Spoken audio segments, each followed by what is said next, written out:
अस्सलाम वालेकुम dear students, मैं हूं आपका टीचर राजा जवाद अहमद मीरभर और आप देख रहे हैं मेरा यूट्यूब चैनल राजा जवाद अहमद मीरभर। आज हम बायोलॉजी के ऊपर जिसका जो है वो टॉपिक बना रहे हैं, लेकिन इससे पहले आपको पता होना चाहिए कि हम बायो किस पर्पज से पढ़ रहे हैं। अगर आप सिर्फ इस नियत से पढ़ रहे हैं कि हमने सिर्फ एग्जाम पास करना है या डॉक्टरी पास करनी है, तो इसलिए आप बायो ना पढ़ें। बायो आप इसलिए पढ़ें कि ये लाइफ के बारे में है, एवरीथिंग अबाउट द लाइफ। आपने अपनी जिंदगी में किस तरह आसानियां पैदा करनी है, इसलिए आपको पढ़ना चाहिए।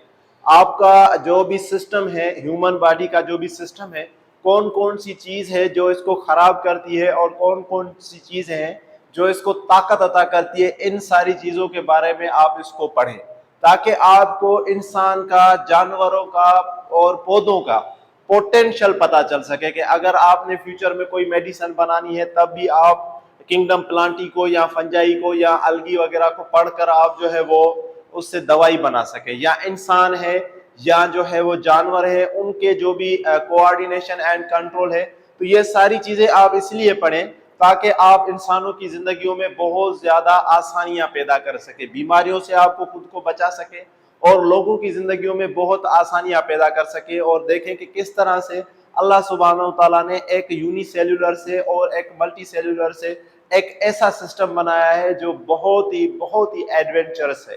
तो आप इसको इस नियत से पढ़ें कि जिंदगी को आसान बनाया जाए। हर किसी को बायो पढ़ लेनी चाहिए, क्योंकि हर किसी को जिंदगी अच्छे से गुजारनी है। तो जैसे कि आपको पता है कि बायो का मतलब क्या है, बायो का मतलब है लाइफ, और लागी का मतलब है डिस्कोर्स, ग्रीक वर्ड है, बहुत पुरानी सी चीज है। तो यानी हम ऐसी चीज को, जो भी लाइफ के अराउंड जो भी चीज जो है ना गुजरेगी, तो उसको हम क्या कहेंगे, उसको हम कहेंगे बायोलॉजी। लेकिन सवाल ये होता है कि ये तो ठीक हो गया कि जो लाइफ के अराउंड चीजें गुजरती है उनको हम बायोलॉजी कहते हैं, लेकिन फिर हम वाटर क्यों पढ़ते हैं, कार्बन डाइऑक्साइड क्यों पढ़ते हैं, ऑक्सीजन क्यों पढ़ते हैं, नाइट्रोजन क्यों पढ़ते हैं, इस तरह कार्बोहाइड्रेट्स, प्रोटीन, विटामिन, ये सारी चीजें क्यों पढ़ते हैं? तो इसका मतलब ये हुआ कि हम जो है वो जिनमें लाइफ नहीं होगी वो भी हम बायोलॉजी के अंदर पढ़ेंगे, लेकिन वो कौन सी चीजें होंगी जो असेंशियल होंगी लाइफ के लिए, जो लाइफ के लिए लाजमी होंगी, वो पोर्शन भी हमने लाजमी पढ़ना है, जो आएगा बायो के अंदर। उसके अलावा बहुत पुरानी से, जब से दुनिया बनी है, तो लोगों को, पिछले जमाने वाले लोगों को पता था कि जो जिंदगी है वो दो तरह की है। एक पौधों की, जिनको हम बॉटनी कहते हैं, तो इसको हम ज्यादा एक्सप्लेन नहीं करेंगे कि वो चीज जिसमें हम सिर्फ और सिर्फ पौधों के बारे में पढ़े, तो उसको हम क्या कहते हैं, बॉटनी। मेजर ब्रांचेस थी शुरू में जो बायो किंगडम थी। इस तरह जो हम एनिमल को पढ़ेंगे तो उसको हम क्या कहेंगे, जूलॉजी। लेकिन उसके बाद 5 किंगडम आई। इन 5 किंगडम को हम बारी बारी चैप्टर वाइज भी पढ़ेंगे, इनके चैप्टर भी है। जैसे कि ये है किंगडम प्रोकैरियोटाई या मोनेरा, चैप्टर नंबर 6, पूरा का पूरा चैप्टर इस पे है। यहाँ इसका बेसिक इंट्रोडक्शन हम पढ़ेंगे। क्या है इसका बेसिक इंट्रोडक्शन? कि includes all the prokaryotes, all the prokaryotes. अब प्रोकैरियोट्स कौन सी चीजें हैं? ऐसी चीजें जिनके अंदर न्यूक्लियस जो है प्रॉपर मेम्ब्रेन के अंदर ना हो, यानी न्यूक्लियस के ऊपर जो है वो मेम्ब्रेन ना हो। जैसे सपोज करें कि ये एक चीज है, ठीक है जी, और इसके अंदर ये न्यूक्लियस है और न्यूक्लियस के अंदर ये डीएनए है। अब देखें कि न्यूक्लियस के अंदर प्रॉपर जो है वो मेम्ब्रेन नहीं है, तो ये न्यूक्लियस, जो सेल है, सेल के अंदर न्यूक्लियस और डीएनए, इसके अंदर प्रॉपर मेम्ब्रेन नहीं है, जिनको हम कहते हैं कि जो ट्रू न्यूक्लियस जिनके अंदर ना हो, तो उनको हम क्या कहते हैं, प्रोकैरियोट्स। और जितने भी प्रोकैरियोट्स हैं, जितने भी, वो सारे के सारे प्रोकैरियोट्स किस में आएंगे, प्रोकैरियोट्स किस में आएंगे, इसलिए इसका नाम ही है प्रोकैरियोटाई या किंगडम मोनेरा। उसके अलावा इसके अंदर एग्जाम क्या है, बैक्टीरिया और सिनोबैक्टीरिया। सिनोबैक्टीरिया का एक और नाम है ब्लू ग्रीन algae। इसको हम चैप्टर नंबर 6 में डिटेल में पढ़ेंगे, ठीक है जी, 11th क्लास के अंदर। अगेन आ जाए, दूसरी हमारे पास 5 किंगडम है। दूसरी हमारे पास क्या है, किंगडम प्रोटोक्टिस्टा या किंगडम प्रोटिस्टा। अब इसको हम गार्बेज कहते हैं। गार्बेज आप समझ लें, डस्टबिन आप समझ लें, इसको कूड़ा कचरा समझ लें। यानी ये एक ऐसी चीज है जिसमें कोई भी एनिमल या कोई भी ऑर्गेनिज्म, कोई भी चीज जो दूसरी किंगडम में फिट नहीं होगी, उसको हमने इसमें फेंक दिया है। जैसे कि जो चीज यहां मैंने लिखा है, एनिमल्स में नहीं आ रही, प्लांट्स में भी नहीं आ रही, फंजाई में भी नहीं आ रही, algae में भी नहीं आ रही, तो उसको इधर फेंक देंगे, ठीक है। और ये है क्या, सबसे पहले आपको पता होना चाहिए, it includes all the unicellular. जितने भी यूनिसेल्युलर है, सारे के सारे इसके अंदर है। यूनिसेल्युलर किसको कहते हैं? यूनिसेल्युलर उसको कहेंगे जिसके अंदर एक सेल हो, वन सेल वाले जितने भी होंगे वो सारे के सारे किस में आएंगे, इसके अंदर। अगेन आ जाए दूसरी बात, इसके अंदर क्या है कि ये क्या होंगे, यूकैरियोटिक ऑर्गेनिजम्स। क्या होंगे भाई, यूकैरियोटिक। अगेन हमने ऊपर प्रोकैरियोटिक पढ़ा है। अब आ जाए नीचे यूकैरियोटिक। तो यूकैरियोटिक क्या होगा कि ऐसा न्यूक्लियस जो जिसके ऊपर कवरिंग हो या न्यूक्लियर मेम्ब्रेन हो, बिल्कुल इस तरह। तो ये जो न्यूक्लियर मेम्ब्रेन जिसके ऊपर आ जाए, ठीक है, ये न्यूक्लियर मेम्ब्रेन इसके ऊपर आ जाए, न्यूक्लियस के ऊपर कवरिंग आ जाए, या जिसके लिए हम कहें कि दे आर ट्रू न्यूक्लियस, तो ऐसे लोगों को या ऐसी चीजों को हम कहेंगे यूकैरियोटिक्स। क्या कहेंगे, यूकैरियोटिक ऑर्गेनिज्म। अगेन हमने लिखा कि which are no longer classified, जो दूसरी किंगडम में ना आ सके, जैसे एनिमल है, प्लांट्स है, फंजाई है, तो उनको हम क्या कहेंगे, किंगडम प्रोटोक्टिस्टा या किंगडम प्रोटिस्टा। अगेन इसके बाद एक और चीज इसके अंदर मिसाल देख लें, यूग्लिना। ये हम चैप्टर 7 में बाकायदा डिस्कस करेंगे कि क्यों यूग्लिना को हमने इसमें डाला। बहुत ही इंटरेस्टिंग चीजें हैं ये भी।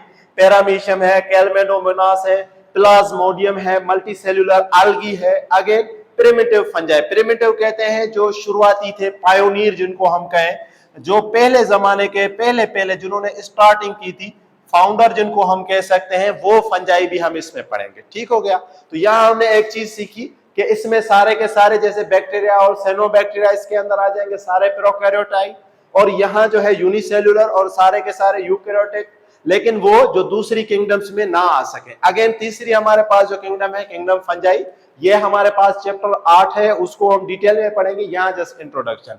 सबसे पहले क्या है, नॉन क्लोरोफेलस, यानी इसके पास क्लोरोफिल नहीं होगा। प्लांट्स के अंदर क्लोरोफिल होता है जो फोटोसिंथेसिस करेगा, इसके अंदर क्लोरोफिल नहीं है, तो इसका मतलब है कि ये अपना खाना खुद नहीं बनाएगा।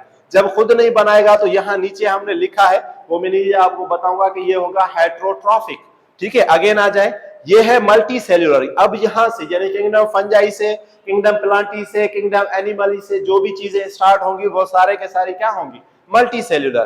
तो ये मल्टी सेल्यूलर है सिवाय किसके, यीस्ट के। यीस्ट एक अकेला फंजाई का मेंबर है जो यूनिसेल्यूलर होगा, लेकिन बाकी क्या होंगे, मल्टी सेल्यूलर। अगेन एक और चीज देखें कि इसके अंदर जो सेल वॉल है वो किसकी बनी हुई है, काइटिनस की। काइटिनस एक मटेरियल है, ताकतवर मटेरियल है, सेल्यूलोज से ज्यादा स्ट्रांग मटेरियल है, तो ये उससे बना हुआ होता है।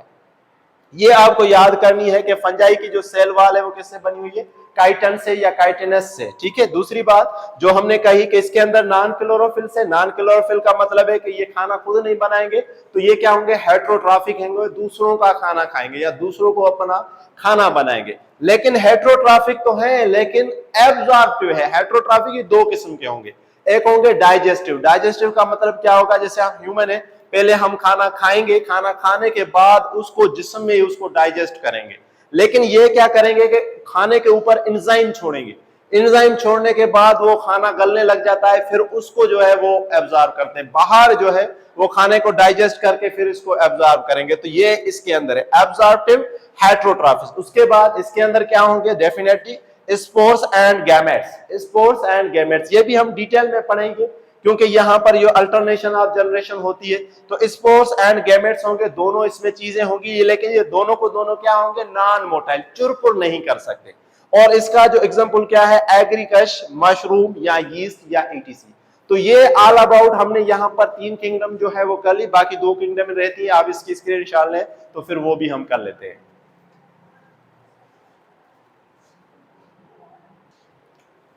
अब जो है वो हमने किंगडम जो है वो प्रोकैरियोटाई को पढ़ना है। तो किंगडम प्रोकैरियोटाई को अगर हम पढ़ें तो ये तो हमने कर लिया, किंगडम प्रोकैरियोटाई एंड मोनेरा।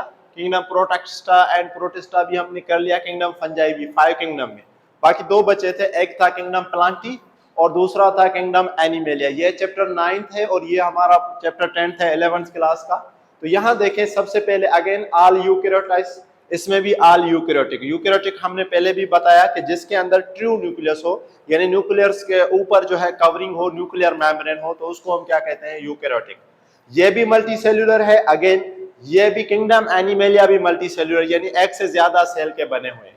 अब यहाँ पर क्लोरोफेलस है, क्योंकि इसको जो है फोटोसाइंथेसिस करना है, तो इसलिए इसको हम कहते हैं फोटोसाइंथेटिक। लेकिन किंगडम एनिमेलिया नॉन क्लोरोफिल है, इसके अंदर क्लोरोफिल नहीं होता, एक पिगमेंट होता है जो हमें फोटोसिंथेसिस में हेल्प करता है इन प्लांट्स के अंदर। फोटोसिंथेसिस किसके थ्रू होती है? कार्बन डाइऑक्साइड और ऑक्सीजन को हम मिलाकर ग्लूकोज वगैरह जो है वो बनाते हैं, खाना बनाते हैं। तो लाजिम बात है इसके अंदर क्लोरोफिल से तो फोटोसिंथेटिक होगा, फोटोसिंथेटिक होगा तो क्या करेगा? ऑटोट्रॉफ्स होगा, तो ऑटोट्रॉफ्स का मतलब है कि खुद अपना खाना खुद बनाएगा।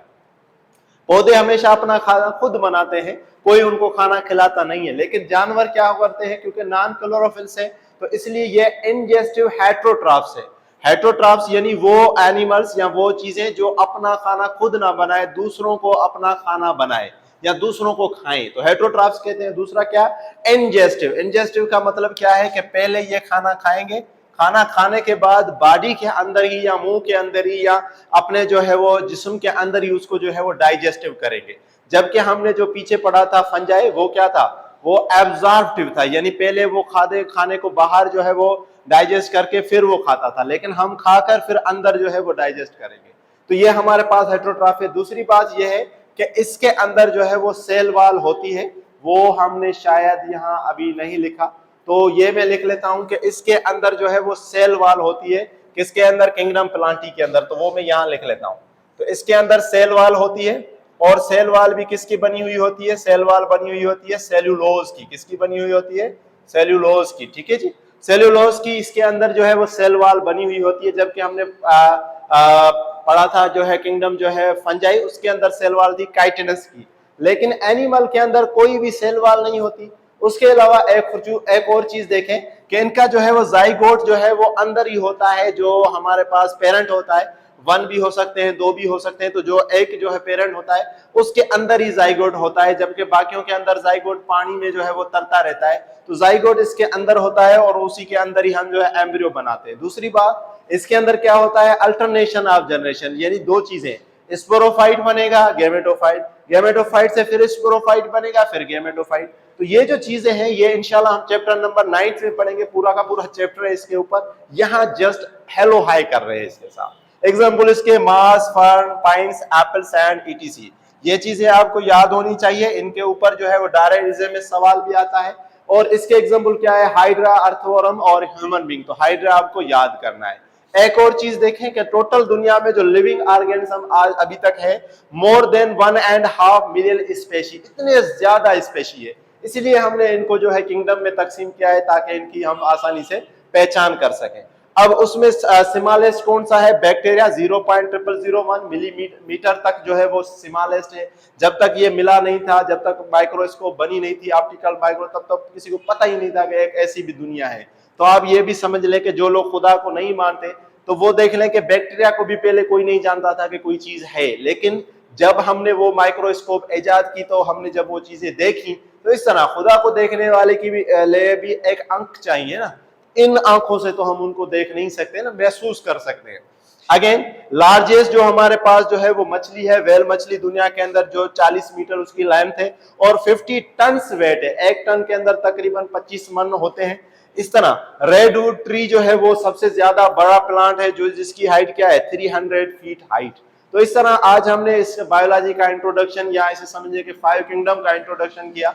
नेक्स्ट लेक्चर में हम जो है इसको फर्दर जो है वो करेंगे। आज का लेक्चर जो पहला लेक्चर था यहाँ खत्म हुआ।